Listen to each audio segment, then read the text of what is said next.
যারা দেশের বাইরে স্টাডি করতে চাচ্ছেন তাদের জন্য দুইটা টিপস শেয়ার করব। যদি কাজে লাগাতে পারেন তাহলে স্টাডির পাশাপাশি পার্ট টাইম জব নিয়ে কোনো হ্যাসেল পোহাতে হবে না। Tips number 1, build your skill.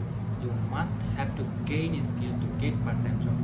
আপনার অবশ্যই স্কিল থাকতে হবে। স্কিল ছাড়া আপনি পার্ট টাইম জব পাওয়াটা খুবই টাফ। ধরেন আপনি যে কাজের উপরে স্কিল, ওই কাজের জব ইনস্ট্যান্টলি নাও পেতে পারেন। এই জন্য একাধিক যদি স্কিল থাকে আপনার, তাহলে আপনার কাজের অপশন থাকবে অনেক বেশি। তো সেই ক্ষেত্রে আমি রিকমেন্ডেড করবো আপনাদের একাধিক স্কিল গেইন করার জন্য। তবে একজন ইন্টারন্যাশনাল স্টুডেন্ট হিসেবে আপনাদের যে স্কিলগুলো থাকা দরকার, excel, PowerPoint, graphic design, video editing, web development. আর আপনারা যদি ফ্রিল্যান্সিং করতে পারেন বা যারা ফ্রিল্যান্সিং করছেন তাদের জন্য plus point. Tips number 2, networking.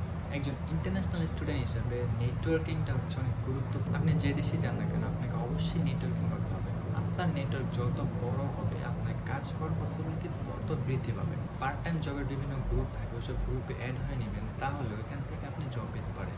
জবের জন্য বিভিন্ন ওয়েবসাইট যেরকম ইনডিড বা লিঙ্কডইন থেকেও আপনারা বিভিন্ন জবে অ্যাপ্লাই করে জব পেতে পারেন। এই দুইটা টিপ যদি আপনারা কাজে লাগাতে পারেন, তাহলে পড়ালেখার পাশাপাশি পার্ট টাইম জব নিয়ে কোনো হ্যাসেল পোহাতে হবে না। আপনাদের যদি কোনো কোশ্চেন থাকে তাহলে আমার কমেন্ট বক্সে জানাতে পারেন। আমি অবশ্যই চেষ্টা করবো আপনাদের প্রশ্নের উত্তর দেওয়ার জন্য।